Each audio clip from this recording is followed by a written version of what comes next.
करने का प्रयास करना चाहिए, राइट। कि तो पता चले कि ये सिर्फ एक सिंपल एस्पिरेशन है मेरी, या फिर सही में एक डीपर कॉलिंग है मेरी। तो थोड़ा सा हम उसे परसू करेंगे, तो उस परसूट में हमें और ज्यादा, ये अगर रियल कॉलिंग है तो वो जो परसूट करने का जो प्रोसेस है, वो प्रोसेस उसको और ज्यादा एनहेंस कर देगा।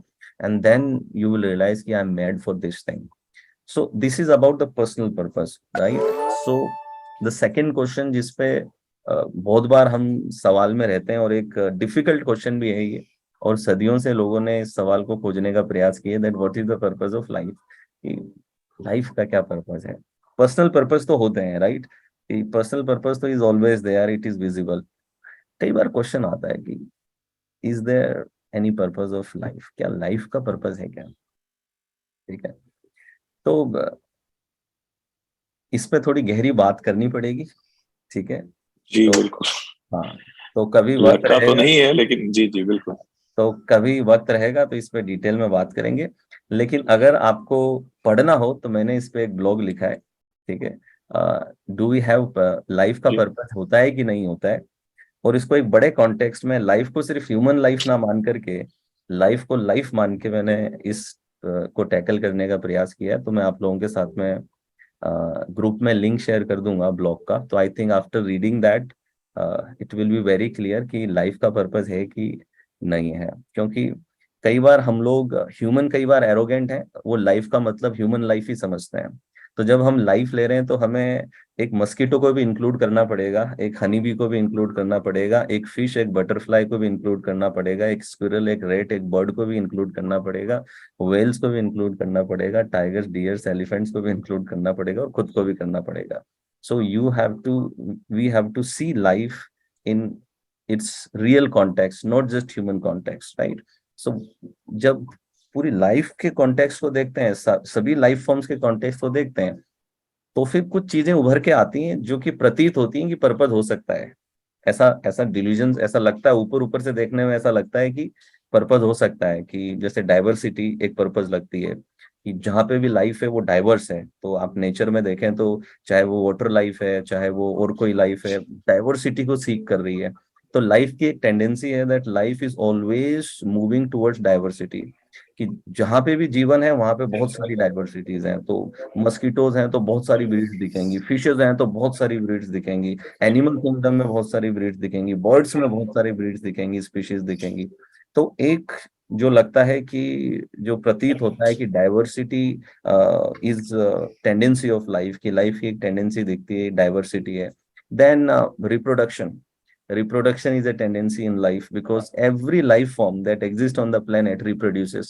So there is not even a single life that is not reproducing. So again, this is the second common factor that belongs to every life form that ever existed or will ever exist on the planet. वो सब के अंदर एक चीज common है, that is tendency to reproduce, tendency to propagate their DNA, अपने DNA को, अपनी जीन्स को प्रोपोगेट करने की जो टेंडेंसी है वो बहुत क्लियरली दिखती है।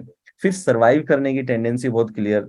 हर हर एक फॉर्म अपनी फॉर्म को बचाना चाहती है, मतलब कि रिटेन करना चाहती है। तो every form has a tendency to retain itself, चाहे वो ह्यूमन बॉडी हो, चाहे वो मस्कीटो बॉडी हो, चाहे इवन आपकी टेबल ही क्यों ना हो। Every form has a tendency to retain itself, and with time form disintegrates. भले ही फॉर्म की टेंडेंसी है कि वो उसे रिटेन करे, लेकिन फॉर्म्स डिसइंटीग्रेट होती हैं। तो एक सर्वाइवल की जो टेंडेंसी आती है, that every form that exist on the planet has a tendency to retain itself. तो ऊपरी तौर पे देखते हैं तो कुछ बहुत कॉमन लाइफ के साथ जो अपन कैरेक्टरिस्टिक्स या पर्पस डिस्क्राइब कर सकते हैं, that diversity is there, evolution is there, then propagation is there, procreation is there, then survival is there. ये 4 5 बिल्कुल प्री सेट कॉमन है, इरिस्पेक्टिव ऑफ कि आप बर्ड हैं, चाहे आप स्क्विरल हैं, कोई भी हैं, irrespective of the life form. ये चीजें हैं जो कि कॉमन है। बाकी चीजें डिफरेंशिएट हो जाती हैं। जैसे हम हैं जो सिर्फ कुक करके, सिर्फ ह्यूमन बींग्स हैं जो कुकिंग करते हैं, और कोई स्पीशी ऐसी नहीं है जो कुकिंग करती हो, राइट। हम एकमात्र स्पीशी हैं जो म्यूजिक बनाती हैं, पोइट्री लिखती हैं, किताबें लिखती हैं। ठीक है। सीखना चाहती हैं, ग्रो करना चाहती हैं, भगवान को क्रिएट करती हैं, और यूनिवर्स के रहस्य खोजना चाहती हैं, राइट। ड्रामा करते हैं, पिक्चर्स बनाते हैं, और कोई स्पीशी ये नहीं कर रही है, राइट। तो we are the only one who is doing it. So तो पर्पस जो है वो बेसिकली पर्सनल होता है, ह्यूमन स्पेसिफिक होता है। ओवरऑल लाइफ का पर्पस देखें तो ये 4-5 चीजें लगती हैं, मगर इसको भी अगर आप और एक्सटेंड करोगे, मतलब कि टाइम में अगर एक्सटेंड करोगे तो ये पता लगेगा कि even this doesn't make sense, ये भी कोई सेंस बना नहीं रहा है। तो आई थिंक शॉर्ट में मैंने बताने का प्रयास किया है, बट इस पे जस्टिस जी नहीं जी। किया जा सकता इतने शॉर्ट में। आप ब्लॉग पढ़िएगा तो ब्लॉग में एब्सोल्यूट क्लैरिटी मिलेगी। तो मैंने आध्यात्मिक और वैज्ञानिक दोनों तरीकों से एक एस्पेक्ट रखा है कि पर्पस का, कि आध्यात्मिक एस्पेक्ट भी दिया है और थोड़ा वैज्ञानिक एस्पेक्ट भी दिया है। तो आई एम श्योर दैट आप लोगों को अच्छा लगेगा। बहुत बहुत धन्यवाद, बहुत आभार आपका। जी जी। जी। यस, पियाली घोष बताएं।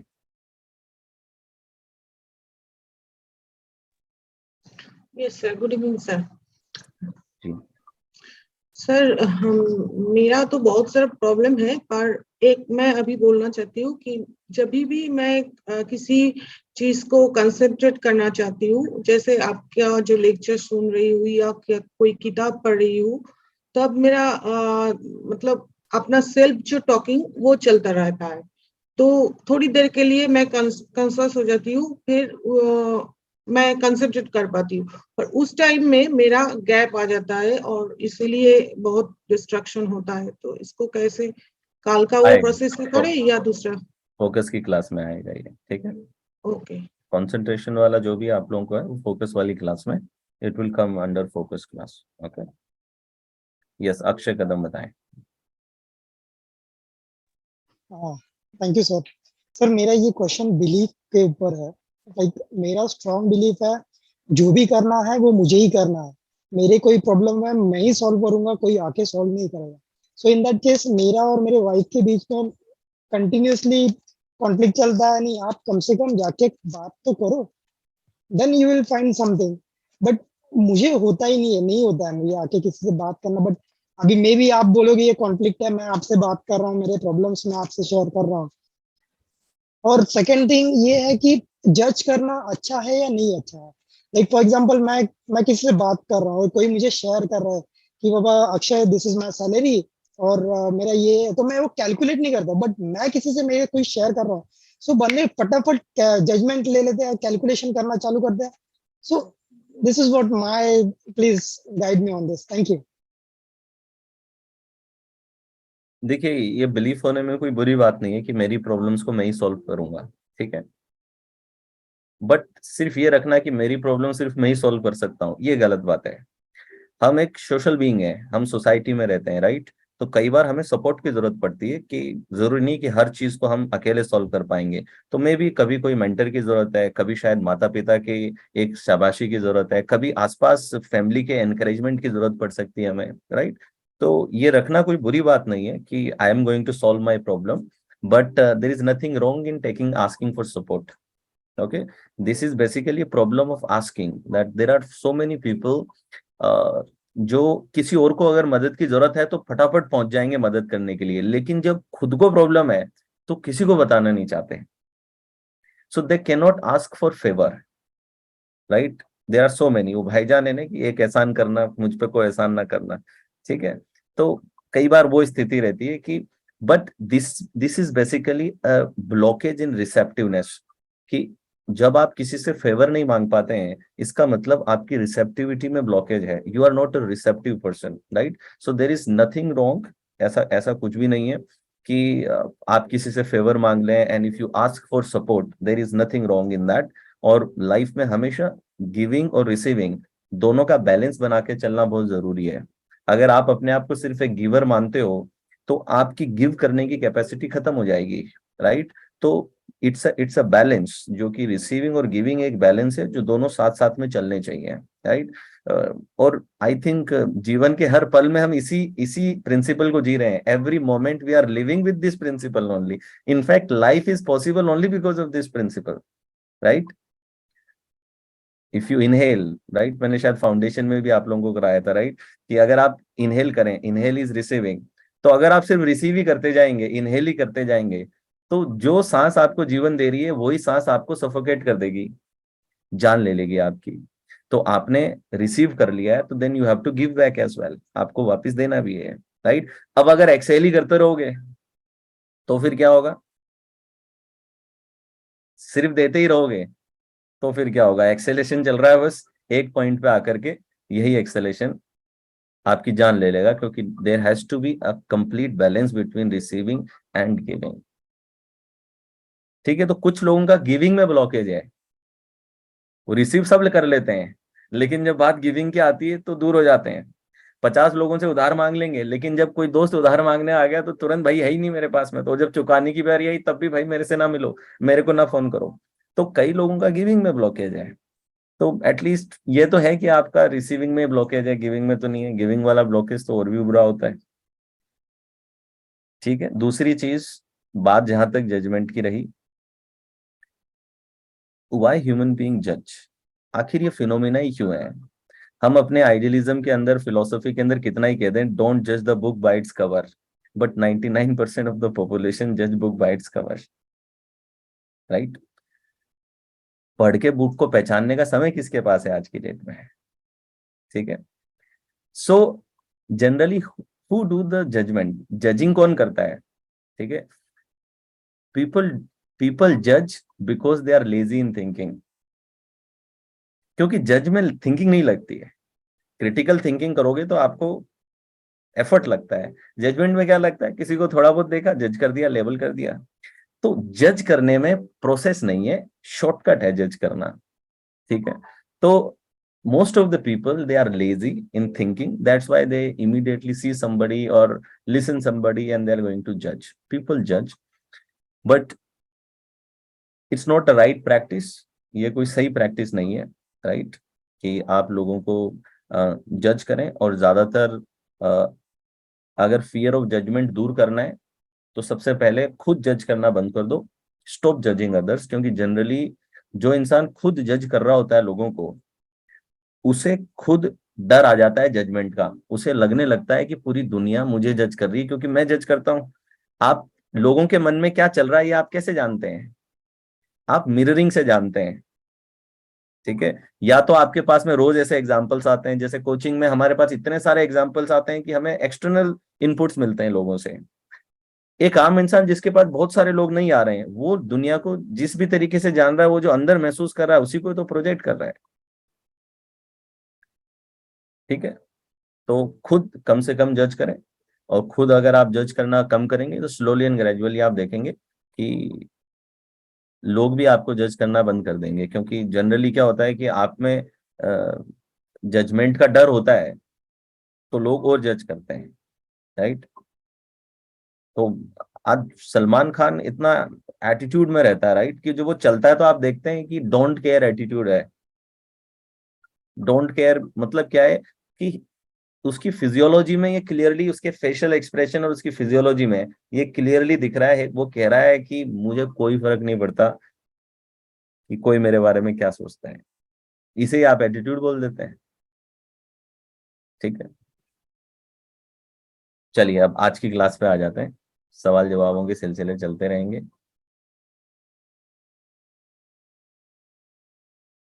और समय दे देंगे आपको सवाल जवाब के लिए, चिंता ना करें। तो अभी तो 3 दिन, आज कौन सा दिन है आप लोगों का, fourth, third day, fourth day आज, टुडे जस्ट फोर्थ डे ना, अभी तो चौथा दिन है सिर्फ, अभी तो लंबी है जर्नी आप लोगों की। देखिए जनरली जो आपके मोटे प्रॉब्लम्स है ना, उन पे तो मैं प्रॉपरली क्लास ही लेने वाला हूँ, जैसे फोकस हो गया, स्लीप हो गया, हैप्पीनेस हो गया, रिलेशनशिप हो गया, मनी हो गए, ये जो मेजर पार्ट है आपकी लाइफ पे। ठीक है, इन पे तो प्रॉपरली मैं मॉड्यूल ही उस पे लूंगा। लेकिन एक बार टेक्निक्स वगैरह सब आपको अच्छे से आती होंगी तो उनकी एप्लीकेशन को आप और बढ़िया समझ पाएंगे। तो आप देखें कि कल हमने देखा कि न्यूरोलॉजिकल के 7 लेवल्स हैं, 7 लेवल्स न्यूरोलॉजी के हैं। एनवायरनमेंट है, देन बिहेवियर, हैबिट्स हैं, habits and behaviours, then skill and capabilities, then belief, value, identity, and then your purpose और गोल। पर्पस नहीं मिले तब तक इंपॉर्टेंट गोल्स पे इसको लगाते रहे। तो हमने देखा बिलीफ सिस्टम, एक लेयर को हैंडल करना तो सीखा कि अगर बिलीफ को हमें हैंडल करना है तो किस तरीके से हैंडल कर सकते हैं। किसी ने लिखा how to identify the core belief, कोई आइडेंटिफाई करने की जरूरत नहीं है, ठीक है, you don't need to identify. Okay, ये हमेशा जब आप एक स्पेसिफिक गोल के प्रति इसको लगाएंगे तभी आपको निकलेंगे, अदरवाइज नहीं निकलेगा जनरली। तो क्या करें कि सपोज आपने एक वेट लॉस का गोल लिया है कि ये मेरा वेट लॉस करने का गोल है, 10 kg वेट लॉस में करना चाहता हूँ, ये गोल मेरा है। अब आपने जब गोल तय कर दिया, अब इस गोल के बारे में स्टार्ट आस्किंग क्वेश्चंस कि ओके कि हेल्थ को लेके मेरे, एक्सरसाइज को लेके मेरे क्या बिलीफ है, क्या एक्सरसाइज काम करती है नहीं करती है, क्या जिम अच्छा काम करता है कि योगा अच्छा काम करता है। बहुत से लोगों के बिलीफ होते हैं, बहुत से लोग कहते हैं जिम विम से कुछ नहीं होगा, योगा कीजिए, कि आप जिम जाएंगे तो सिर्फ आपकी मसल बढ़ेगी, लेकिन योगा जाएंगे तो मन और तन और आत्मा के बीच का कनेक्शन बढ़ेगा, जिम से वो कनेक्शन नहीं बढ़ता। कईयों की ऐसी मान्यताएं हैं। तो आपकी मान्यताएं देखेंगे आप, तो अगर आपकी मान्यता योगा से रेजोनेट कर रही है तो you should go for yoga. तो ये एक स्पेसिफिक गोल को तय करने के बाद आप स्क्रूटनी कर सकते हैं। ऐसे बैठ करके खोजेंगे तो ऐसे कुछ नहीं निकलेगा, ठीक है।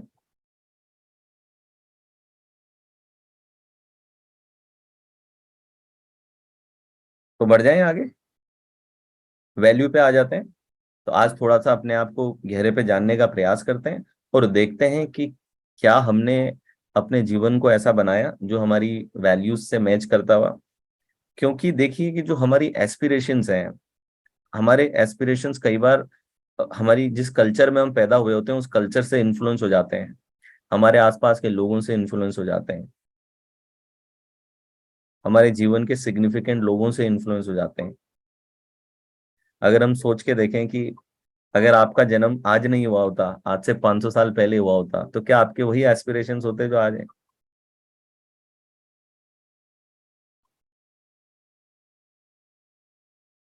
ये सुन लो, जरूरी नहीं ना कि वही एस्पिरेशंस होते हैं आपके। तो कई बार एस्पिरेशंस कैसे काम करती हैं कि आप एक गांव में हैं और दो पड़ोसी हैं, एक के पास में 2 भैंस हैं और एक के पास में 4 भैंस हैं। तो जिसके पास 2 भैंस है वो पद्म विभूषण लेने का नहीं सोच रहा है, वो सोच रहा है मेरे पास 5 भैंस हो जाए तो जिंदगी मेरी सफल हो जाएगी। उसके दिमाग में BMW नहीं चल रही है, उसके दिमाग में 5 भैंसें चल रही हैं, 7 भैंसें चल रही है। यस और नो। तो कई बार हमारी एस्पिरेशंस जो होती हैं वो इधर उधर से पिक कर लेते हैं हम लोग, और फिर जब अचीव कर लेते हैं उस एस्पिरेशन को, सपोज हमने अचीव कर लिया, कई बार वो जैसा मैंने कल बताया कि वो जो सोशल हेलिसिनेशन के अंदर वो मेहनत करते हुए उससे हम अचीव तो कर लेते हैं, बट कई बार पहुंचने के बाद ही हमें रियलाइज होता है कि यार ये तो नहीं चाहिए था जिंदगी में। और कई बार ये जरूरी भी है, देखिए ये प्रोसेस क्यों जरूरी है, क्योंकि ह्यूमन बीइंग के 2 बेसिक प्रोग्राम है, एक है सर्वाइवल और एक ग्रोथ, ठीक है। जो हमारे एस्पिरेशंस हैं या पर्पस हैं, ये सब ग्रोथ वाले प्रोग्राम से एक्टिवेट होते हैं। तो जब तक सर्वाइवल आपका प्रॉपरली टेकन केयर नहीं है तब तक ग्रोथ वाला मॉड्यूल एक्टिवेट नहीं होता है, ठीक है। तो इसलिए एक लायन कभी भी बैठ करके ये सवाल नहीं कर रहा कि what is the purpose of my life,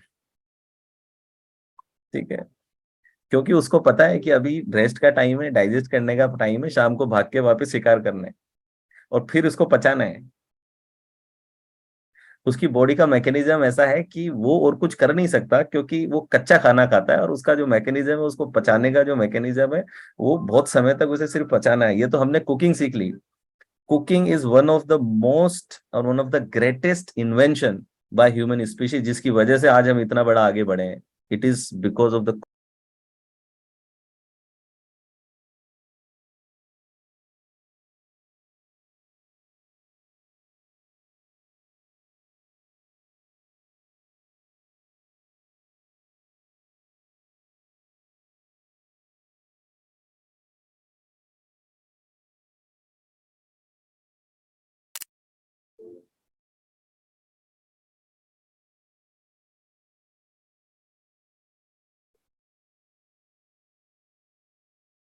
लिख लिया 10।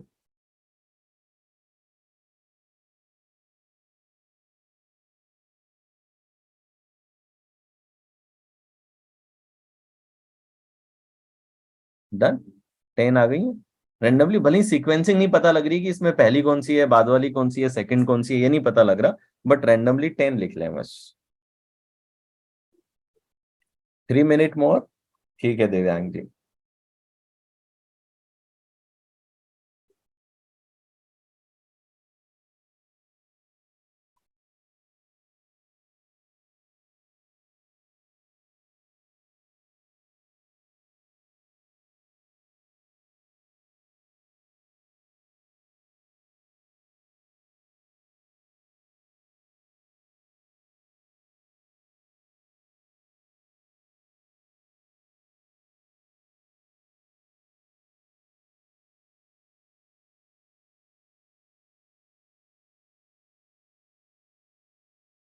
मैं तब तक कोई भी रैंडम मेरी 10 लिख देता हूं और फिर उसको आपको बताऊंगा। Okay,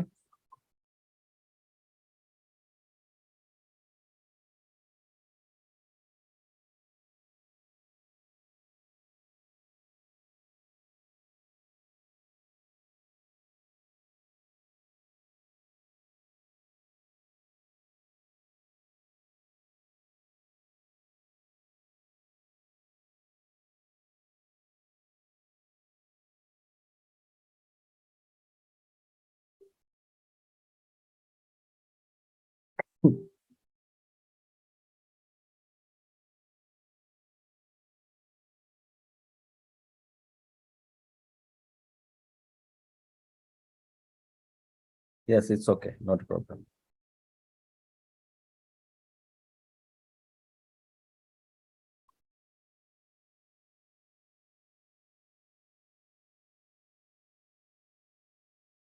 done.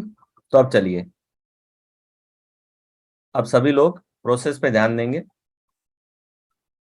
जिन्होंने पूरा नहीं दिया कोई भी 10 लिख लें, नहीं तो अभी जो मैं कर रहा हूँ बस उस प्रोसेस पे ध्यान दीजिए।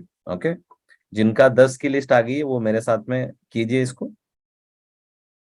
बाकी लोग जो मैं कंपैरेटिव एनालिसिस बता रहा हूँ आपको उसको आप समझिए। तो बहुत ही इंटरेस्टिंग मेथड है। थोड़ा सा मैथ्स लगती है तो थोड़ा कंफ्यूजिंग लग सकता है आपको, मगर तैयार रहिएगा, एक दो बार करेंगे तो सब क्लियर हो जाएगा। तो शुरुआत में हल्का सा लगता है overwhelming, but you will be fine. तो देखें, इसमें क्या करेंगे हम, राइट साइड में अभी जो भी आपकी रैंडम 10 निकल करके आई, मैंने 10 रैंडम लिख ली, मेरी 1 2 3 4 5 6 7 8 9 10। ठीक है, तो एक लेफ्ट साइड बना लें, एक राइट साइड बना लें, कि राइट साइड में जो आपकी एग्जिस्टिंग 10 आपने रैंडम लिखी उनको हमने लिख लिया, और एक साइड लिखेंगे लेफ्ट। करना क्या है आपको बताता हूं। तो कंपैरेटिव एनालिसिस क्या होता है, 2 एट अ टाइम होता है कंपैरिजन। और कंपैरिजन राइट हैंड साइड में जब आप कर रहे हैं, यानी आर वाली साइड पे, इस साइड पे जब आप कंपैरिजन कर रहे हैं, तो आप इमीडिएट ऊपर वाली को इमीडिएट नीचे वाले से कंपेयर करेंगे। This will be the direction of comparison, always up to down. ठीक है, डायरेक्शन क्या रहेगी, इमीडिएट ऊपर वाले को इमीडिएट नीचे वाले से कंपेयर करना है, ओनली पेयर को। तो राइट हैंड साइड पे हम अभी हैं, तो हमने सबसे ऊपर क्या लिखा हुआ है, रिलेशनशिप, उसके नीचे लिखा हुआ है हेल्थ। तो रिलेशनशिप और हेल्थ, इन दोनों में मेरे लिए क्या ज्यादा इंपॉर्टेंट है,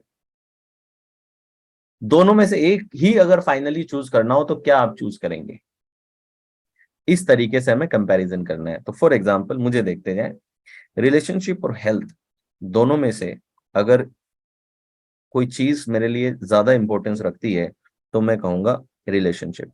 तो जो ज्यादा इंपॉर्टेंस में आ रही है, ये नीचे वाला भी आ सकता था, हेल्थ भी आ सकती थी, तो जो भी इंपॉर्टेंट आया है उसको राइट हैंड साइड से कट कर देना है। जो इंपॉर्टेंट राइट साइड में आ रहा है उसको लेफ्ट में शिफ्ट करेंगे, राइट से कट करके।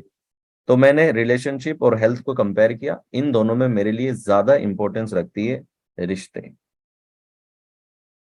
यानी कि कल को अगर मेरे वाइफ के लिए या बच्चे के लिए मुझे उनको कोई किडनी की जरूरत है और अगर मुझे देनी है, तो मैं नहीं सोचूंगा उन्हें देने के लिए किसी भी तरीके से। ठीक है, तो कई बार आप कुछ इमेजिनरी एग्जांपल भी क्रिएट कर सकते हैं, सिचुएशन भी क्रिएट कर सकते हैं, इन ऑर्डर टू अंडरस्टैंड कि दोनों में मेरे लिए क्या ज्यादा प्रायोरिटी, उसको समझने के लिए। ओके, लेकिन फिर भी रिलेशनशिप और हेल्थ दोनों में मेरे लिए ज्यादा इंपॉर्टेंट रिलेशनशिप है, तो मैंने रिलेशनशिप को यहाँ से कट कर दिया, और रिलेशनशिप कहाँ आ जाएगा, लेफ्ट साइड में आ जाएगा। जो भी राइट साइड से कट होगा वो कहाँ आ जाएगा, लेफ्ट में आ जाएगा। अब आप वापस राइट साइड में जाएंगे, राइट साइड में अब इमीडिएट ऊपर कौन बचा है, हेल्थ है, रिलेशनशिप तो कट हो गया।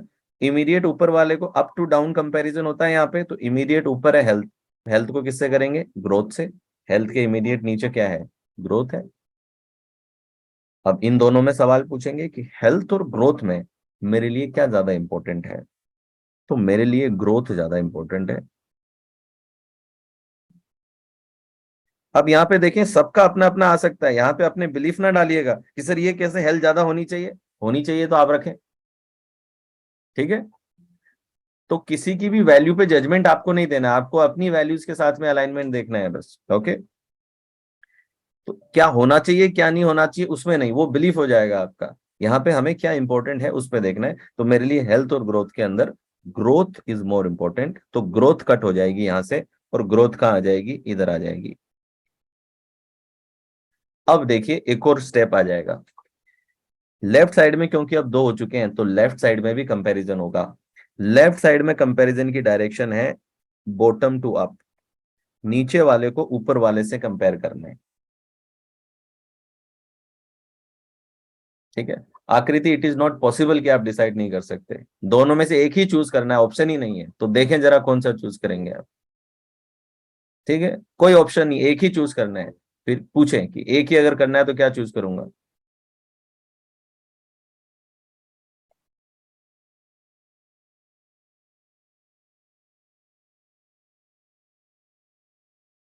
और इसका मतलब ये नहीं कि रिलेशनशिप और हेल्थ में रिलेशनशिप चूज कर लिया मतलब हेल्थ इंपॉर्टेंट नहीं है, हेल्थ हो सकती है लेकिन उसकी नंबरिंग पीछे आ सकती है, तो आपको प्रायोरिटी चेक करनी है बस। तो लेफ्ट हैंड साइड में क्या करेंगे हम, लेफ्ट हैंड साइड के अंदर नीचे वाले को ऊपर वाले से कंपेयर करेंगे। तो राइट हैंड साइड में कंपैरिजन कैसे चल रहा है, अप टू डाउन चल रहा है, लेफ्ट साइड में डाउन टू अप चलेगा। तो अब यहां पे आप कंपेयर करेंगे, एरो को देखते जाएं, रिलेशनशिप और ग्रोथ, इन दोनों में मेरे लिए ज्यादा क्या इंपॉर्टेंट है। तो रिलेशनशिप और ग्रोथ के अंदर मेरे लिए ग्रोथ ज्यादा इंपॉर्टेंट है, तो मैं ग्रोथ क्योंकि ज्यादा इंपॉर्टेंट आ रही है तो मैं ग्रोथ को यहां से कट कर दूंगा, और ग्रोथ कहां चली जाएगी, ऊपर चली जाएगी। तो आप देख रहे हो कि पहले रिलेशनशिप ऊपर था लेकिन ये ग्रोथ से बीट होकर के नीचे आ गया है। तो इसकी जब तक हम एंड में नहीं पहुंचेंगे ना तब तक लेफ्ट हैंड साइड इवॉल्व होती रहेगी, चेंज होती रहेगी। तो अभी हमारा जो नया सीक्वेंस लेफ्ट का बना है, नंबर 1 पे ग्रोथ आ रही है, नंबर 2 पे आ रहा है रिलेशनशिप। अब हम फिर राइट पे चले जाएंगे, again we will come to the right side. Right side में कंपैरिजन टॉप टू डाउन होता है, तो टॉप में हेल्थ है, अभी देखिए रिलेशनशिप तो जा चुका, ग्रोथ भी जा चुकी, तो अभी टॉप में क्या बचा है, हेल्थ है टॉप में, और नीचे क्या है, पर्पस है। हेल्थ और पर्पस दोनों में क्या ज्यादा इंपॉर्टेंट है, तो मेरा पर्पस मेरे लिए ज्यादा इंपॉर्टेंट है। तो पर्पस यहां से कट होके पर्पस कहाँ आ जाएगा, पर्पस इधर आ जाएगा। अब लेफ्ट साइड में कैसे कंपेयर होता है, डाउन टू अप होता है। तो अब पर्पस को रिलेशनशिप से कंपेयर करेंगे कि पर्पस और रिलेशन में क्या ज्यादा इंपॉर्टेंट है, तो मेरे लिए पर्पस ज्यादा इंपॉर्टेंट है, तो पर्पस रिलेशनशिप से ऊपर आ गया। लेकिन लेफ्ट साइड में एक और करना है, राइट में तो हम सिर्फ दो को ही कंपेयर करते हैं, लेफ्ट में उसके ऊपर वाले से भी कंपेयर करना है। तो लेफ्ट में क्या आया, पर्पस और रिलेशनशिप को कंपेयर किया तो पर्पस जीत गया, पर्पस ऊपर पहुंच गया। अब पर्पस के ऊपर ग्रोथ है तो पर्पस और ग्रोथ को भी आपस में कंपेयर करेंगे, पर्पस और ग्रोथ में क्या ज्यादा इंपॉर्टेंट है।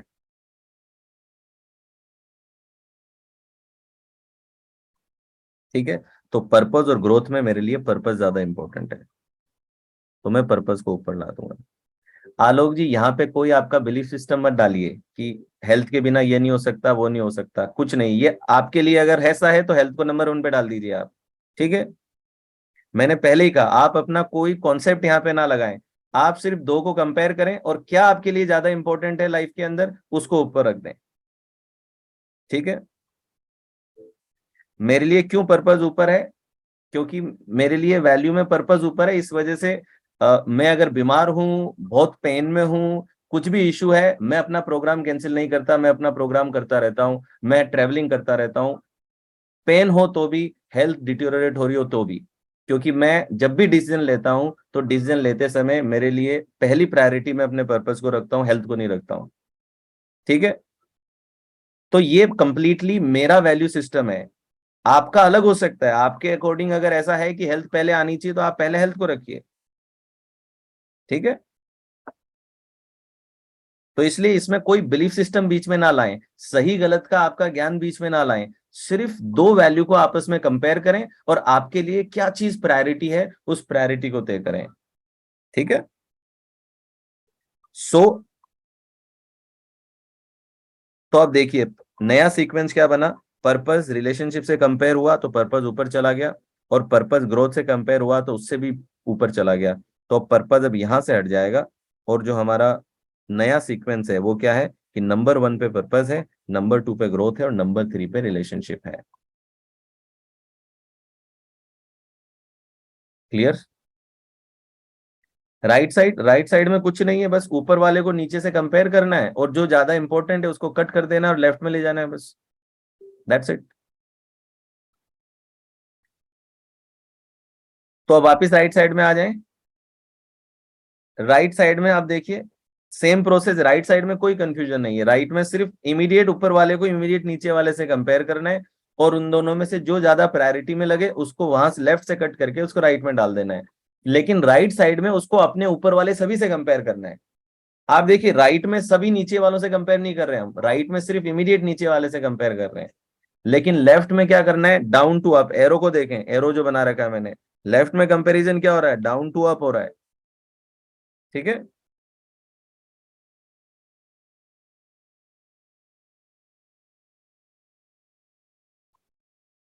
व्हाट वी डू नेक्स्ट तब तक करते जाइए जब तक फाइनल आ गया बस। और जब वो अपना, जैसे पर्पस को मैंने रिलेशनशिप से कंपेयर किया, उससे वो जीता तो ग्रोथ से किया, ग्रोथ से जीता तो ऊपर आ गया पर्पस, यानी कि यहाँ पे प्रोसेस खत्म, वापस राइट साइड पे जाइए।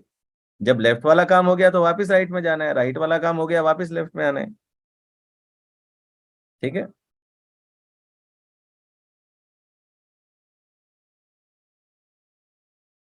आई don't have purpose in my list.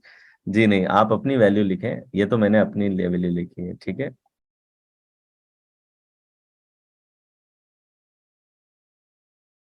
समझ में नहीं आएगा अगर आप ध्यान नहीं देंगे तो। इस प्रोसेस में कुछ है ही नहीं, मतलब समझने जैसा ऐसा कुछ है नहीं इसके अंदर। सिंपल जो मैं कर रहा हूं आप वो करते जाइए। ऊपर वाले को नीचे वाले से कंपेयर करना है, इसमें क्या समझना है, मतलब के दो चीजें हैं बस, इनको कंपेयर करना है। राइट, और लेफ्ट साइड में नीचे वाले को ऊपर वाले से करना है। लेफ्ट और राइट में एक सिर्फ इतना सा अंतर है कि राइट वाले साइड में सिर्फ इमीडिएट वाले को सिर्फ उसके नीचे वाले से कंपेयर कर रहे हैं, लेकिन लेफ्ट साइड में उसको सभी से कंपेयर कर रहे हैं। That's it. आगे आ जाएं। अब इधर राइट साइड में अप टू डाउन, इसलिए जो मैं बोल रहा हूं उसको बार बार सुनिए। ठीक है, उतना ज्यादा बढ़िया करेंगे आप। अब देखें वापस राइट साइड में आ जाएं, इस साइड में अप टू डाउन कंपैरिजन होता है। अब क्या है, हेल्थ है, अभी सबसे ऊपर हेल्थ है, हेल्थ के नीचे विजडम है। तो अब हेल्थ और विजडम को राइट साइड में कंपेयर करेंगे। हेल्थ और विजडम में मेरे लिए क्या ज्यादा इंपॉर्टेंट है, मेरे लिए विजडम ज्यादा इंपॉर्टेंट है, तो विजडम यहां से कट हो जाएगी और विजडम यहां पे आ जाएगी। अब लेफ्ट साइड में कैसे कंपैरिजन होता है, डाउन टू अप होता है। विजडम और रिलेशनशिप में क्या ज्यादा इंपॉर्टेंट है, अगर देखिए विजडम और रिलेशनशिप में रिलेशनशिप ज्यादा इंपॉर्टेंट होता तब तो फिर विजडम यहीं पे रह जाती, आगे कंपेयर करने की जरूरत भी नहीं थी आपको। लेकिन अगर जीत जाता है तो ही आगे ऊपर वालों से कंपेयर करते चलना है। तो आप देखें विजडम और रिलेशनशिप में क्या ज्यादा इंपॉर्टेंट है मेरे लिए, विजडम ज्यादा इंपॉर्टेंट है। विजडम और ग्रोथ में क्या ज्यादा इंपॉर्टेंट है मेरे लिए, विजडम ज्यादा इंपॉर्टेंट है। विजडम और पर्पज में मेरे लिए पर्पज ज्यादा इंपॉर्टेंट है। तो विजडम और पर्पज में पर्पज ज्यादा इंपॉर्टेंट है, यानी कि विजडम सेकंड नंबर पे ही रहेगा। तो यानी कि अब अपना जो सीक्वेंस लेफ्ट साइड में इवॉल्व हो रहा है वो क्या हो गया कि विजडम चौथे नंबर पे नहीं रहेगा, क्योंकि ये कॉम्पीट करके कहाँ पहुंच गया है, सेकंड नंबर पे, भी सेकंड नंबर पे पहुंच गया है। तो फोर्थ से कहाँ पहुंच गया, सेकंड नंबर पे पहुंच गया। तो अगर हमें इसको फेयर करके लिख लेना, इसलिए मैंने कहा था ना कि पेंसिल रखें अपने पास में। तो सेकंड नंबर पे हमारी विजडम है, फर्स्ट पे पर्पज है, सेकंड पे विजडम है, थर्ड पे ग्रोथ है, फोर्थ पे रिलेशनशिप है। ठीक है, इसको वापस लिख लेते हैं। चलिए, तो अभी तक का जो सीक्वेंस आया है वो ऐसा आया है कि पर्पज अपना पहले आया, फिर अपना विजडम है, फिर अपनी ग्रोथ है, और फिर रिलेशन है।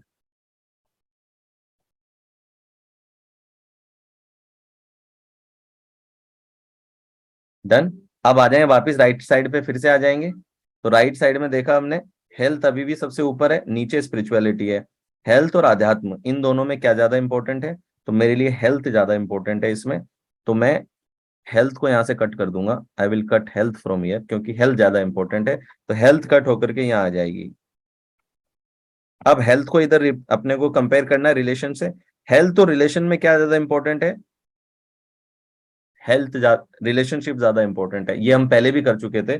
तो हेल्थ और रिलेशनशिप में रिलेशनशिप ही ज्यादा इंपॉर्टेंट है, यानी कि हेल्थ रिलेशनशिप से यहाँ पे प्रायोरिटी में हार गया है। तो अब आप मानेंगे क्या इसको हमें आगे कंपेयर करने की जरूरत है किसी चीज से? राइट, कि जब आप चौथे से ही पीछे हो तो तीसरे दूसरे पहले से तो अपने आप पीछे हो गए।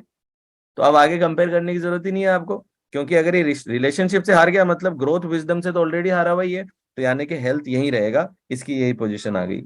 अब वापिस अब राइट में चले जाएंगे। राइट में देखें जरा, राइट में अब कौन सा सबसे ऊपर लग रहा है? स्पिरिचुअलिटी सबसे ऊपर है। स्पिरिचुअलिटी के इमीडिएट नीचे फ्रीडम है। स्पिरिचुअलिटी और फ्रीडम, आजादी, इन दोनों में से क्या चीज ज्यादा इंपॉर्टेंट है? मेरे लिए फ्रीडम ज्यादा इंपॉर्टेंट है। तो फ्रीडम यहां से कट हो जाएगी और फ्रीडम इधर आ जाएगी। अब फ्रीडम और हेल्थ में क्या ज्यादा इंपॉर्टेंट है? फ्रीडम ज्यादा इंपॉर्टेंट है। फ्रीडम और रिश्तों में क्या ज्यादा इंपॉर्टेंट है? फ्रीडम ज्यादा इंपॉर्टेंट है। फ्रीडम और ग्रोथ में क्या ज्यादा इंपॉर्टेंट है? फ्रीडम ज्यादा इंपॉर्टेंट है। फ्रीडम और विजडम में क्या ज्यादा इंपॉर्टेंट है? फ्रीडम ज्यादा इंपॉर्टेंट है। तो यानी कि फ्रीडम और पर्पस में पर्पस ज्यादा इंपॉर्टेंट है। तो फ्रीडम का देखिए, जीतते जीतते कहां पहुंच गई? सेकंड नंबर पे पहुंच गई। तो यहाँ पे फ्रीडम को अपन यहां से हटा देंगे, लास्ट पॉइंट से हटा देंगे, और ये इवॉल्व होते होते किधर पहुंच गई है? इसकी स्थिति बन गई है सेकंड नंबर पे। तो पहले पे पर्पस है हमारा और सेकंड पोजीशन पे फ्रीडम आ गई है। अब हम वापस राइट साइड में जाएंगे, ऊपर सबसे स्पिरिचुअलिटी है। स्पिरिचुअलिटी और ह्यूमर, इन दोनों में क्या ज्यादा इंपॉर्टेंट है? स्पिरिचुअलिटी ज्यादा इंपॉर्टेंट है। तो स्पिरिचुअलिटी यहाँ आ जाएगी। स्पिरिचुअलिटी और हेल्थ में क्या ज्यादा इंपॉर्टेंट है? ये पहले ही कंपेयर कर लिया था, हेल्थ ज्यादा इंपॉर्टेंट थी। तो स्पिरिचुअलिटी और हेल्थ में क्या ज्यादा इंपॉर्टेंट है? हेल्थ ज्यादा इंपॉर्टेंट है। ठीक है, तो स्पिरिचुअलिटी अब आगे कहीं जाने की जरूरत है इसको। जब हेल्थ से हार गई तो रिलेशनशिप, ग्रोथ और इन सब से तो ऑलरेडी पीछे रह गई है, तो यहाँ पे रह जाएगी। अब यहाँ पे राइट साइड पे ऊपर के सब जा चुके हैं, सबसे ऊपर क्या बचा? ह्यूमर। ह्यूमर और मनी में क्या ज्यादा इंपॉर्टेंट है? मनी ज्यादा इंपॉर्टेंट है। तो मनी यहाँ आ जाएगी। मनी और स्पिरिचुअलिटी में क्या ज्यादा इंपॉर्टेंट है? स्पिरिचुअलिटी ही ज्यादा इंपॉर्टेंट है। तो मनी यहीं रह जाएगी। अब बचे दो लास्ट के, ह्यूमर और कंट्रीब्यूशन में क्या ज्यादा इंपॉर्टेंट है? कंट्रीब्यूशन ज्यादा इंपॉर्टेंट है। तो कंट्रीब्यूशन यहां आ जाएगा। कंट्रीब्यूशन और मनी में कंट्रीब्यूशन ज्यादा इंपॉर्टेंट है। कंट्रीब्यूशन और आध्यात्म के अंदर कंट्रीब्यूशन ज्यादा इंपॉर्टेंट है। कंट्रीब्यूशन और हेल्थ के अंदर हेल्थ ज्यादा इंपॉर्टेंट है। तो मैं यहाँ पे कंट्रीब्यूशन लिख दूंगा। तो कंट्रीब्यूशन देखिए कहाँ पहुंच गया है। कंट्रीब्यूशन यहां से हट गया, मनी से ये जीत गया था, ये स्पिरिचुअलिटी से भी जीता है, लेकिन हेल्थ के आगे आके हार गया है। तो यानी कि कंट्रीब्यूशन की जो जगह बनी हमारी यहाँ पे बनी। अब एंड में देखिए राइट साइड में एक ही बच गया, तो ह्यूमर यहाँ पे आ जाएगा। और ह्यूमर और मनी को पहले ही कंपेयर कर लिया था, ह्यूमर और मनी में मनी ज्यादा इंपॉर्टेंट थी, तो ह्यूमर यहीं की यहीं रह गया। तो अब जो हमारा इमर्ज करके आया है, फाइनल जो सीक्वेंस आया है, नंबर 1 पे पर्पज आ रहा है, नंबर 2 पे आजादी आ रही है, फ्रीडम, नंबर 3 पे आ रही है wisdom, growth, relation, health, contribution, spirituality, money and humour. ये टॉप 10 है, राइट। मैंने अपने जीवन को ऐसे डिजाइन कर रखा है कि आप अगर थोड़ा भी मुझे अभी तक समझे हैं, या फिर आप मुझे सोशल मीडिया पे देखेंगे, या जब मैं कई बार अपने जीवन की चीजें भी वहां पे डालता हूं, तो आप देखेंगे कि 10 की 10 वैल्यू मुझे ऑलमोस्ट रोज जीते हुए देखेंगे। There is not even a single day in my life जब मेरी टॉप 10 वैल्यूज को मैं नहीं जी रहा हूं। लेकिन शुरुआत में आप सारी 10 की 10 को अलाइन करने का प्रयास ना करें, बड़ी मुश्किल हो जाएगी। अपनी टॉप 5 देखें और उन टॉप 5 को अलाइनमेंट में लाने का प्रयास करें, या टॉप 3 को अलाइनमेंट में लाने का प्रयास करें। मैं कैसे अलाइनमेंट में हूं इनमें, कि हर रोज मैं जो भी काम कर रहा हूं वो काम मेरे पर्पस से अलाइनमेंट में है। फ्रीडम है, एंटरप्रेन्योर हूँ, फ्री लाइफस्टाइल एंटरप्रेन्योर हूँ, ठीक है। हर चीज के लिए सिस्टम्स बना रखे हैं, ऑटोमेशन डेवलप कर रखे हैं। मेरे बिना मेरी कंपनी बिल्कुल स्मूथली चल सकती है। मैं महीने में 2 महीने में एक बार ऑफिस जाता हूँ। मैं ऑफिस भी बहुत कम जाता हूँ, जनरली मुझे टीच करना होता है, तभी मैं ऑफिस जाता हूँ। बिना मेरे ऑफिस गए, मेरे 3 ऑफिसेज हैं, तीनों कंपनियों के आराम से रन होते हैं, कोई दिक्कत नहीं है। आजादी बेहद पसंद है मुझे, तो वो फ्रीडम मेरी लाइफ के अंदर है। यही चीज है जो मुझे ट्रेवल करने का एक्सपीरियंस देती है। आजादी है जो मुझे स्काई डाइविंग या फिर स्कूबा, जब स्विमिंग ना आते हुए भी स्कूबा करना और ये सब एडवेंचर करने के लिए मुझे प्रेरणा देती है। जो अपनी एक फ्री स्पिरिट को रख करके जीना है। जो विजडम के प्रति मैं हमेशा अपने अंदर सवाल रखता हूँ, उन सवालों को गहराई से जानने का प्रयास करता हूँ। मेरा कोई दिन ऐसा नहीं जाता जो एक सेल्फ रिफ्लेक्शन के बिना जाए। Every day I do self reflection. मेरा 1 घंटा, भले ही मेरा कितना भी बिजी स्केड्यूल हो, कुछ भी हो, मैं कितनी भी लेट फ्री हूँ, 1 hour always compulsorily for my questions. जो भी मेरे अंदर सवाल उठ रहे होते हैं, जो भी क्वेश्चन चल रहे होते हैं, वो मेरे अंदर हमेशा चलता हुआ दिखेगा। ग्रोथ, एक गांव का लड़का हूँ, गांव से आकर के आज 3 कंपनियां बनाई हैं, बिजनेस बिल्ड कर रहा हूँ, टाइम्स 40 अंडर 40 की लिस्ट में हूँ, वर्ल्ड रिकॉर्ड बनाया है, 10 किताबें लिखी हैं। वोकेबलरी की प्रॉब्लम होने के बावजूद, इंग्लिश अच्छी ना होने के बावजूद, उस टाइम पे वर्क करके अपनी इंग्लिश पे और वोकेबलरी बढ़ा के और फिर किताबें लिखी। तो ग्रोथ भी है। रिश्ते, एटलीस्ट मतलब कि बहुत कम मैं अपने परिवार को समय देता हूँ, लेकिन आई मेक श्योर कि एटलीस्ट साल में 4-5 हॉलीडे ट्रिप्स पे अपने परिवार के साथ में जाता हूँ। जितना समय देता हूँ बहुत क्वालिटी टाइम देता हूँ, उनके साथ में रहता हूँ। बिजी स्केड्यूल रहता है, लेकिन तो भी मेरे बच्चे को स्कूल से लेकर के आता हूँ, क्योंकि अभी 4 साल का ही है, प्री स्कूल में जाता है। जब मुझे देखता है वहां पे पिक करने में जाता हूँ, तो उसके चेहरे पे जो स्माइल आती है, I just love that smile, and I make my schedule in such a way that if I am in Ahmedabad, I will definitely go and pick him up, because उसको कभी स्विमिंग पे ले जाना और इस तरीके की चीजें करना मेरे रेगुलर रूटीन का हिस्सा रहती हैं।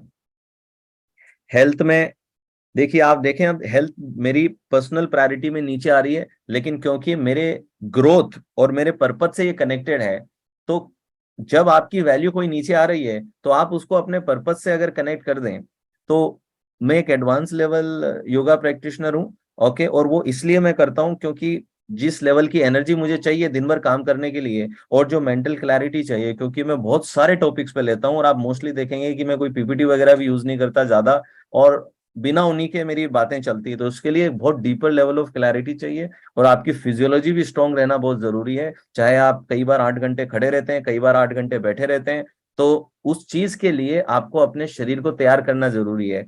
तो ऑनेस्टली, पर्सनली स्पीकिंग, हेल्थ मेरी नंबर 1 प्रायोरिटी नहीं है, लेकिन हेल्थ मेरे डेली रूटीन के अंदर है, because it feeds my purpose. तो उसको मैंने पर्पज से लिंक करके रखा है, जिसकी वजह से मैं इसको जीता हूँ।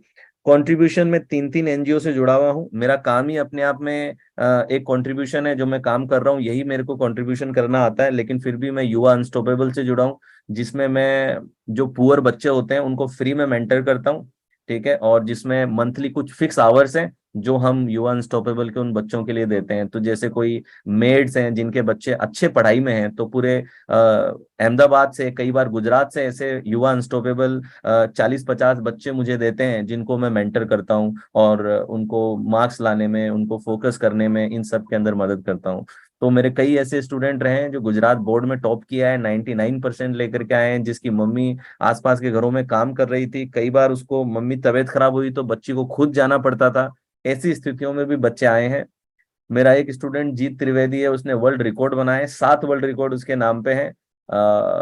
हर जो भी वर्ल्ड रिकॉर्ड होता है सब उसके नाम पे है। वो हिस्ट्री चैनल जो होता है उसके ऊपर उसकी स्टोरी हुई है और प्रधानमंत्री से अवार्ड मिले हैं, सब उसने किया है। तो युवा अनस्टॉपेबल से जुड़ा हूँ, पीर पराई फाउंडेशन से जुड़ा हूँ, जो बच्चे अपने माँ बाप को वृद्धाश्रम में डाल देते हैं उनके लिए भी मैं काम करता हूँ, और हेल्दी कैंपस को भी मैं टाइम देता हूँ कि बच्चे अपने कॉलेज के दिनों में कैसे हेल्थ को प्रायोरिटी बनाएं। आध्यात्म से जो भी मैं लेक्चर लूँ उसमें एक आध्यात्म की स्मेल तो आपको हमेशा रहेगी, क्योंकि स्पिरिचुअलिटी बहुत बचपन से मेरे जीवन का हिस्सा रही है। ये सब आप करते हैं तो पैसा एज ए बाय प्रोडक्ट आ ही जाता है, ठीक है। और ह्यूमर मेरे लिए बेहद इंपॉर्टेंट है, तो वो भी आपको जैसे जैसे आप जानेंगे तो आपको लगेगा कि 10 की 10 वैल्यू, इवन भले ही आप 2-3 घंटे मुझे देखते हैं, या उसमें भी आपको हल्का सा हिंट तो मिल जाएगा कि I have designed my life in such a way that I am able to live this 10 values every day.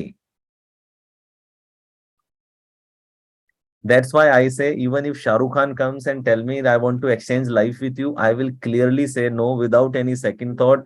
Name है, फेम है, सब है उसके पास में, लेकिन मैं एक बात क्लियरली समझ चुका हूं कि फुलफिलमेंट सिर्फ अलाइनमेंट से आता है, किसी चीज से नहीं आता है, ठीक है। सो बाकी सब गोल तो रखें लाइफ में, लेकिन एक गोल ये भी रखें कि how to align your life, अपनी लाइफ को कैसे हम डिफॉल्ट में ना जी के डिजाइन में जिए, कि हम इसको अलाइनमेंट में जी सकें, ठीक है। चैलेंजेस तो आते रहेंगे, ऐसी कोई लाइफ हो नहीं सकती जिसमें चैलेंजेस ना हो, परेशानियां ना हो, प्रॉब्लम ना हो, दिक्कतें ना हो, एडवर्सिटीज ना हो, ये सब तो चलता रहेगा। अब मुझे चैट बॉक्स में बताएं कि अब अपनी कोर वैल्यूज को देख करके कितना मिसअलाइनमेंट लगता है, कि आप जो हर रोज अपने आप से अब पूछें, एक बार कोर वैल्यू आ गई, अब अपना एक एवरेज डे देखें कि सुबह उठने से लेकर के रात को सोने तक आपके एक्शंस में, अब ये तो आपकी थॉट प्रोसेस में हो गई वैल्यूज, आपके एक्शंस में क्या क्या चीजें हैं जो आपको ये वैल्यूज जीने के लिए एक्सपीरियंस देती हैं, या फिर आप इन वैल्यूज को जी पा रहे हैं। What action you are taking, क्या क्या एक्शंस आपके अंदर हैं, from morning you wake up to the night you go to sleep. ज्यादातर आप देखेंगे कि मोस्टली बहुत कम ऐसे एक्शंस हम रोज ले रहे हैं। कुछ लोगों ने वीकेंड का टाइम असाइन कर रखा है, कोई महीने में एक बार या महीने में 2 बार, इस तरीके से जीते हैं कि रेगुलर अलाइनमेंट मिसिंग है।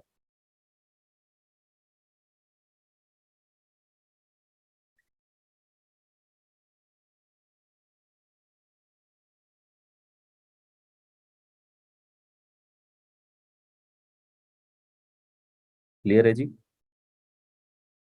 उतनी ही एब्सोल्यूट क्लैरिटी रहेगी आपको लाइफ में, जितना अलाइनमेंट उतनी ही क्लैरिटी भी आपको दिखेगी।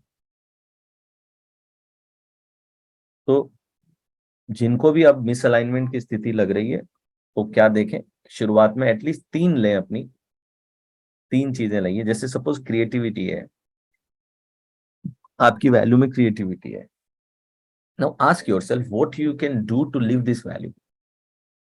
Can you dance, creativity dance में भी एक्सप्रेस होती है। Can you write something, right, can you sing, can you paint, right. So creativity value में तो है, बट उसके अराउंड कोई स्किल भी तो होनी चाहिए ना उसको जीने के लिए।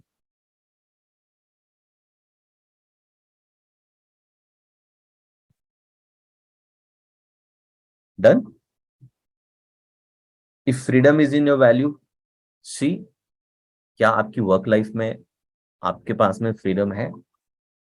Are you able to express freedom in your work life? क्या आपकी रिश्तों की बनावट ऐसी है जहां पे आजादी है रिश्ते में? ठीक है। तो कई लोग देखिए कुछ लोगों का जो पिंजरा है वो स्टील का बना है, किसी का सोने का बना है, ठीक है, लेकिन दोनों ही है तो पिंजरे। एक पक्षी अपने उड़ने का पोटेंशियल एक्सप्रेस नहीं कर सकता जब तक वो पिंजरे में है, पिंजरा चाहे डायमंड स्टडी क्यों ना हो।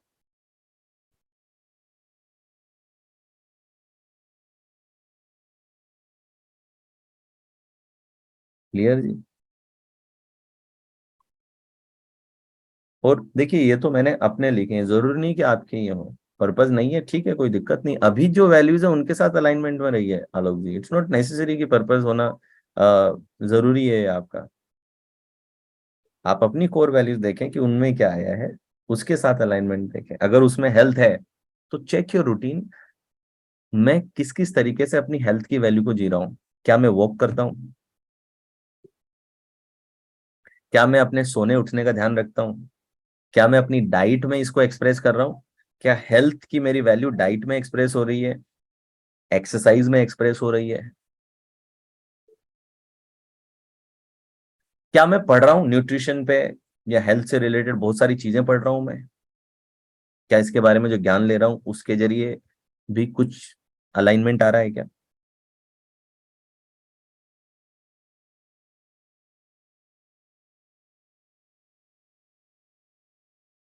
ठीक है, पर्पज नहीं है तो ढूंढ शुरू कीजिए। जो जो अंदर से कॉलिंग्स हैं, जिन भी चीजों के लिए कॉलिंग्स हैं, उन कॉलिंग्स को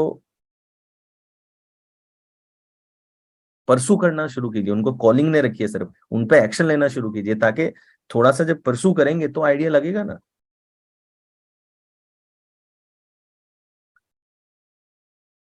ठीक है, अगर जॉब में है जहां पे आपको लग रहा है कि क्रिएटिव फ्रीडम आपको नहीं दी जाती है या स्टक फील कर रहे हैं आप, राइट, आपके सभी आइडियाज को सप्रेस किया जाता है, दबा दिया जाता है, इनोवेट नहीं करने दिया जाता आपको, तो ऐसी स्थिति में अपने लिए प्लान ढूंढिए कि आप कैसे फ्रीडम को एक्सप्रेस करेंगे।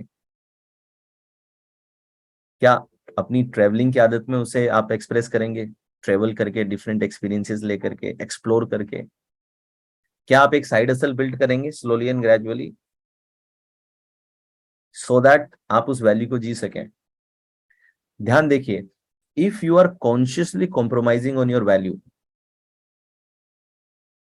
अगर आप कॉन्शियसली किसी वैल्यू पे कॉम्प्रोमाइज कर रहे हैं तो आपको अंदर से अनफुलफिलमेंट नहीं आएगा। इसका मतलब क्या है? सपोज मुझे एक बिजनेस बनाना है और उस बिजनेस की समझ लेने के लिए मैं उसी कंपनी में नौकरी पे चला जाता हूं, नौकरी करने के लिए, ताकि मैं अंदर का बिजनेस समझ सकूं और वो चीजें सीख करके अपने बिजनेस में अप्लाई कर सकूं। तो इसके लिए मैं डिसीजन लेता हूं कि मैं 1 साल एक सॉफ्टवेयर कंपनी में काम करूंगा, ताकि अंदर की वर्किंग समझ सकूं, लोग कैसे काम करते हैं वो समझ सकूं, फिर मैं अपनी कंपनी खोलूंगा। तो इस 1 साल मैं कोई मिसअलाइनमेंट महसूस नहीं करूंगा। क्यों? क्योंकि मेरा ये एक्शन मैंने कॉन्शियसली लिया है और मुझे पता है that this is a step towards my value fulfilment.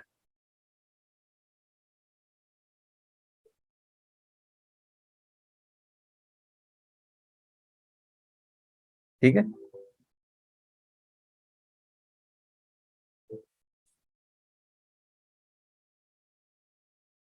Generally आपकी जो डीपेस्ट कोर वैल्यूज होती हैं ये इतनी आसानी से बदलती नहीं है। कई बार ट्रॉमेटिक इवेंट्स, बाहर का इन्फ्लुएंस इसे बदल सकता है। ये ऐसा भी नहीं है कि कभी बदलेंगे ही नहीं, ये बदल सकती हैं अगर बहुत बड़ा प्रेशर आप पे पड़ जाए तो।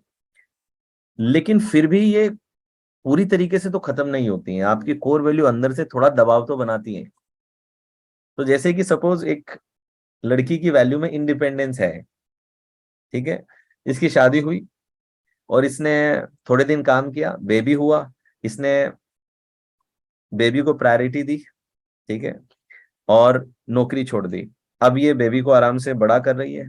अब जब बेबी 11-12 साल का हो गया, 13 साल का हो गया, इंडिपेंडेंट हो गया, भले ही ये 12-13 साल इसने सप्रेस कर दिया था, लेकिन अब ये कॉलिंग, ये जो वैल्यू है, अब फिर अंदर से प्रेशराइज करेगी।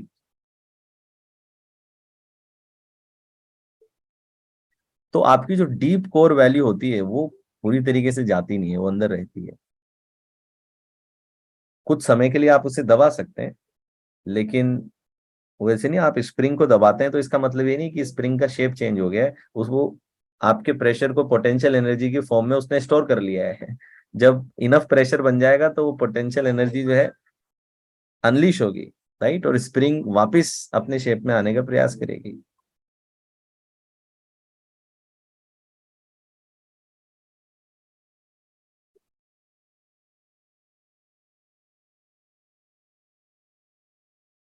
ठीक है, तो कई बार हमारे जीवन में हम जानबूझ के वैल्यूज पे कॉम्प्रोमाइज करते हैं, कई बार किसी और को प्रोटेक्ट करने के लिए, कई बार जीवन की दूसरी स्थितियों को प्रोटेक्ट करने के लिए,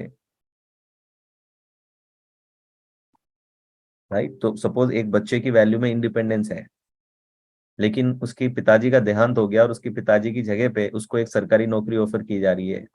ये एक इनोवेटर है, ये एक क्रिएटिव इंसान है, लेकिन स्थितियां ऐसी पैदा हो गई हैं कि अब इसके पास में चॉइस नहीं है, क्योंकि बाकी सारी वैल्यूज बाद में आती हैं। नेचर का जो फोर्स है सर्वाइवल का, वो सबसे पहले आ जाता है। तो ये बच्चा उसमें चला जाएगा। लेकिन मेरा ये कहना है कि स्थितियों के दबाव में आकर के कई बार हमें ऐसी चीजें करनी पड़ती हैं जो हमारे वैल्यू सिस्टम में नहीं होती हैं, लेकिन वहां पे रहना चॉइस है। अगर आपने वहां जाकर के उस एनवायरनमेंट को, कंफर्ट जोन में आकर के उसको अगर आपने स्वीकार कर लिया है, तो एक समय के बाद में वो वैल्यू फिर से जोर मारेगी और आपको अनफुलफिलमेंट एक्सपीरियंस कराएगी। तो अगर पिताजी की जगह पे वो जो नौकरी लेनी थी, वो नौकरी आपने ली, वो स्थिति की डिमांड थी, उसके लिए आपको करना था वो, लेकिन अगर आप उसके कंफर्ट जोन में आ गए, फिर गलती है। आपके पास में एक प्लानिंग रेडी होनी चाहिए कि इस स्थिति से बाहर वापस कैसे आना है और अपनी वैल्यू को कैसे जीना है। कुछ लोगों को ये वैल्यू बहुत एब्सोल्युटली कम समय से क्लियर होती है, इसलिए जब आप कई बार कहते हैं यार इसने तो बोल्ड डिसीजन ले लिया, इसने तो करेजियस डिसीजन ले लिया, बिकॉज उसको क्लियरली पता है। आज आप देखते हैं कि कई गर्ल्स हैं जो, जिनके माता पिता उन्हें बॉलीवुड में आने के लिए मॉडलिंग में या फैशन में सपोर्ट नहीं कर रहे थे, and they take such a major decision that they come to Mumbai, ऐसी सिटी में आने के लिए सब कुछ छोड़ के स्ट्रगल करने के लिए तैयार हो जाते हैं। सोचिए इस लेवल का रिस्क लेने के लिए what kind of clarity you need, right.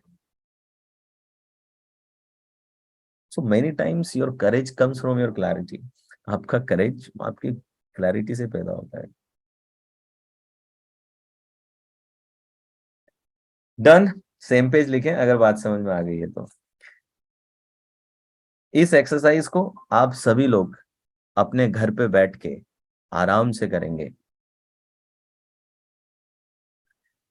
जिनको थोड़ा कम समझ में आता है, ओके, घबराइए नहीं। आप क्या करें, पहले इस एक्सरसाइज को एग्जैक्टली जो मेरी 10 वैल्यूज हैं वो लिख के एग्जैक्टली जैसे मैं कर रहा हूं एग्जैक्टली वैसे कर लें इसको। इससे क्या होगा, आपका ब्रेन प्रोसेस समझ जाएगा। फिर मेरी वाली 10 की जगह अपनी 10 लिखें और उस पे प्रोसेस को कर लें। उसके बाद क्या करें, अगर आपको 10 नहीं निकल रही थी, आपकी लिस्ट 20 की आई थी, तो सेम प्रोसेस को 20 पे लगा दें। अगर यहाँ पे लिस्ट 20 होती तो भी यही मुझे करते रहना था, जब तक लास्ट वाला नहीं बच गया तब तक बस करते रहना है। तो you can apply this to 20 sequence. 20 की लिस्ट पे भी अप्लाई कर सकते हो, 50 की लिस्ट पे भी अप्लाई कर सकते हो। तो जिनको समझने में दिक्कत हुई हो, एज इट इज मेरी वाली 10 वैल्यूज लेकर के उस एक्सरसाइज को रिकॉर्डिंग देखते हुए कर डालो, फिर अपनी 10 वैल्यूज रह करके 10 पे उसको अप्लाई कर दो, फिर जो आपकी 20-22 निकल करके आई है फिर उन पे अप्लाई कर दो।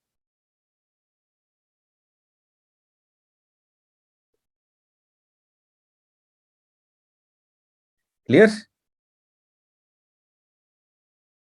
तो एक और होमवर्क लिखेंगे आप, जब आप खुद पे कर लो तो मैंने आप लोगों को बोला है कि एक लैबोरेट होना चाहिए आपके पास में, राइट, कि एनएलपी की जो भी आप टेक्निक सीखें जिस पे आप जाके घर में एक्सपेरिमेंट कर सकें। तो जो भी इस एक्सरसाइज के लिए तो आपके लाइफ पार्टनर के साथ आपको ये एक्सरसाइज करनी है। पहले अपनी निकलवा लीजिए, फिर आपका जो लाइफ पार्टनर है उसकी वैल्यूज निकालिए और जरा देखिए आप उसे कितना समझते हैं और वो आपको कितना समझता है। ठीक है। अच्छा, जिनकी शादी नहीं है वो इंतजार करें, ये नहीं कि सिर्फ वैल्यू निकालने के चक्कर में कल से रिश्ते ढूंढने लगे। वो मस्त रहे, जब भी आपकी शादी हो उस टाइम पे मैं तो कहता हूँ कुंडली मिलाने से पहले अरेंज मैरिज में वैसे ही ऑकवर्ड मोमेंट्स होते हैं कि दो अजनबी परिवार के लोग खड़े हो जाते हैं, बोले जाओ अकेले में बात कर लो 10 मिनट, और 10 मिनट बात करके डिसाइड कर लो कि 7 जन्म का कॉन्ट्रैक्ट है। मतलब ऐसी क्विक डिसीजन मेकिंग। मतलब सब्जी मंडी में आलू भी खरीदते हैं तो 50 जगहों पे देख करके कम से कम आधा घंटा लगाते हैं, लेकिन बच्चों को 10 मिनट मिला करके कहते हैं कि 7 जन्म का कॉन्ट्रैक्ट करना है। तो उन्हें बोलिएगा देखिए अभी 10 मिनट की बातचीत नहीं होगी, और वैसे भी लोगों को पता नहीं चलता है कि पूछना क्या है। जिसकी अरेंज मैरिज हुई है उन्हें पता है, मेरी खुद की हो रखी तो मुझे पता है। कुछ समझ नहीं आता है कि आपको करना है क्या, क्या पूछना है वहां पे। तो क्या करें कि इस कोर्स में वीए के असेसमेंट भी आएगा, वैल्यू असेसमेंट आएगी, पीआईपी भी आएगा। तो सीधा फॉर्म लेकर के जाएं, 3 मुलाकात करें, एक मुलाकात में वैल्यू निकाल लें, एक में पीआईपी निकाल लें, एक में वीए के निकाल लें। ठीक है, और फिर सुना दें अपना फैसला।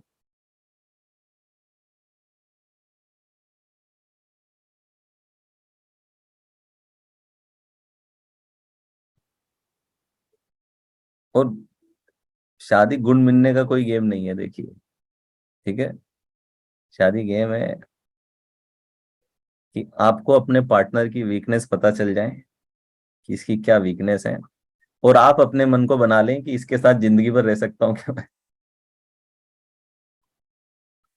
ठीक है,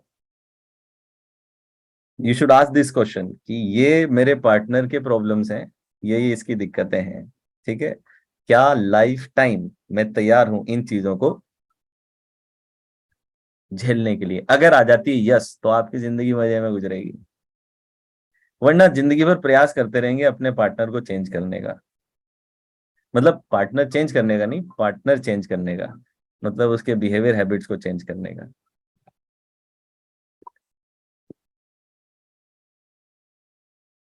डन, आगे बढ़ जाए। इसलिए देखिए कि इंडियन कल्चर में जो मैरिज का इंस्टीट्यूशन है, जो मैरिज का कॉन्सेप्ट है, ये concept one of the most successful concept है इंडियन कल्चर के अंदर। राइट, अब इसकी नींव हट रही है। अब इसकी जो इस इंस्टीट्यूशन की जो इस कॉन्सेप्ट की जो फाउंडेशन है, अब फाउंडेशन थोड़ी हिल रही है, क्योंकि 6-7% की डाइवोर्स रेट है अभी, और बढ़ रही है। और ये तो वो हैं जो कोर्ट में हो गए, अगर जो मन में हुए डाइवोर्स हैं उन्हें भी गिन लें तो भारत भी कोई अमेरिका से पीछे नहीं है अभी।